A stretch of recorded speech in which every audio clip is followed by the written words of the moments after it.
হাই বন্ধুসকল, আজি মই নতুন আন এটা ভিডিঅ' লৈ আহিছোঁ আপোনালোকৰ ওচৰত। এই ঘৰখন আমাৰ একচুৱেলি ফিনিচিং হৈ গ'ল, প্লাষ্টাৰ গাঁথনি কমপ্লিট হৈ গ'ল। এতিয়া ঘৰখন যেতিয়া ফিনিচিং হ'ল, মই আজি ভিডিঅ'টো আপোনালোকক দিম। আপোনালোকে মোৰ ভিডিঅ'টো প্ৰথমৰ পৰা শেষলৈকে চাব আৰু মোৰ চেনেলটো আপোনালোকে ফ'ল' কৰি ৰাখিব আৰু সদায় নতুন নতুন ভিডিঅ' আপোনালোকে পাই থাকিব। ন'টিফিকেশ্যনটো অন কৰি ৰাখিব। আহক আৰম্ভ কৰোঁ। এয়া চাওক, আমাৰ প্লাষ্টাৰ কমপ্লিট, আপোনাৰ ফিনিচিংবিলাক আপোনালোকক দেখাই আছোঁ। এয়া চাব, বিমৰ ফিনিচিং, নাচবিলাক চাব, একদম পাৰফেক্ট হৈ থাকিব লাগিব। আৰু সদায় এইবোৰ খুঁটাবোৰ আপোনালোকে যদি লমাই উলুমত লমাবলৈ দিব। পাত্তাত লমালে কি হয়, জেগা জেগা বেণ্ড হৈ যায়, উলুমত লগালে বেণ্ড নহয়। চেম তেনেকুৱা ওপৰৰ ছানছেটত ঢালাই কৰোঁতে এনেকুৱা পাতলাকৈ ঢালাই কৰিব। পাতলাকৈ ঢালাই কৰিলে বেছি ভাল হয়। আৰু যিহে এইফালে চাওক, গ্ৰিল দৰজা, গ্ৰিলৰ হেৰি, তাৰপিছত এইফালে গ্ৰিল চিৰিল চব আহি গ'ল। এতিয়া অনলি লগাবহে লাগে। গ্ৰিল চিৰিল চব ৰেডি। এই বাথৰুমৰ দৰজা, তাৰপিছতে এয়া চাওক, এইফালে সৰুকৈ এটা বেলকনিৰ নিচিনা জেগাখন মুকলি ৰখা হ'ল। কেতিয়াবা ধৰক পাকঘৰৰ মানুহবিলাক ওলাবলৈ পাৰিব, সুবিধাটো তেনেকুৱা ৰখা হ'ল।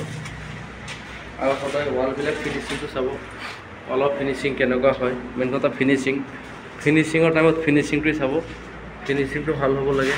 আৰু যেতিয়া এনেকুৱা এক্সট্ৰা বিমবিলাক থাকে, তেতিয়া কি কৰিব লাগে, বিমটো আপোনালোকে টিপি ল'ব লাগে। ধৰক ইয়াত এটা টিপি লৈছে, তাত এটা টিপি লৈ সূতাটো টানি সূতাত আকৌ পাতাটো মাৰি দিলে হৈ যায়।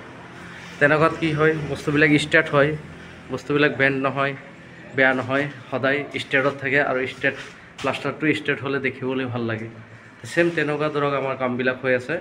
আৰু অলৰেডি চব কাম হৈ গ'ল। এয়া অলপ কাম সেইফালে এটা পাৰ্ট বাকী আছে, বালি আনি ৰেডি কৰি ৰাখিছোঁ।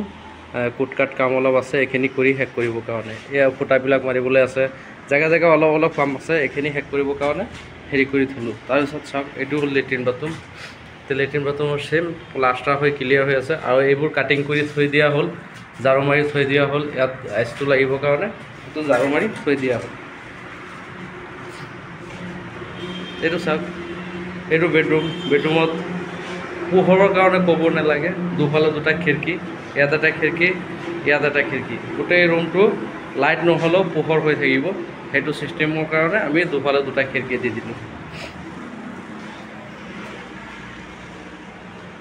চেম মই আৰু এটা বেডৰুমত গৈ আছোঁ। এই বেডৰুমৰ কামটো আপোনালোকক দেখাই।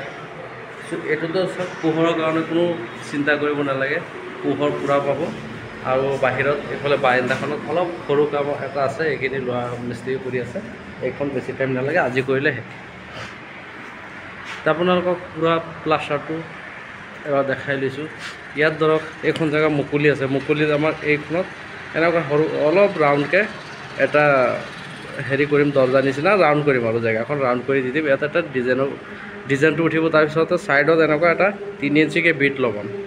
আৰু এই খুঁটাবোৰত আমি এনেকুৱা পথালিকৈ বিটবিলাক কাটিং কৰিম, ডিজাইন অলপ হ'ব। আপোনালোকে ডিজাইনটো যেতিয়া কৰিম তেতিয়া চাব পাৰিব। তেতিয়া মই আন এটা আকৌ এটা ভিডিঅ' মই আপলোড কৰিম।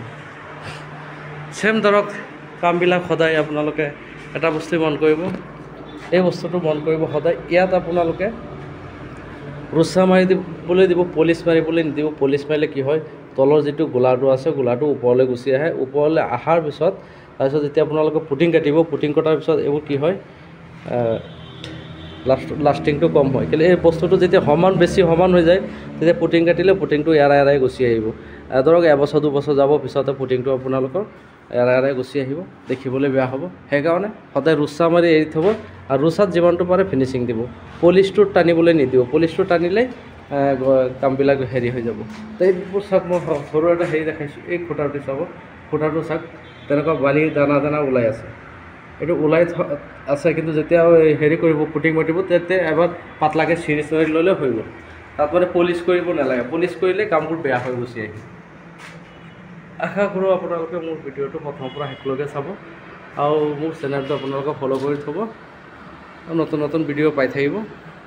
আৰু মোৰ ভিডিঅ'টো চাই থকাৰ বাবে আপোনালোকক আন্তৰিক ধন্যবাদ থাকিলে। Thank U.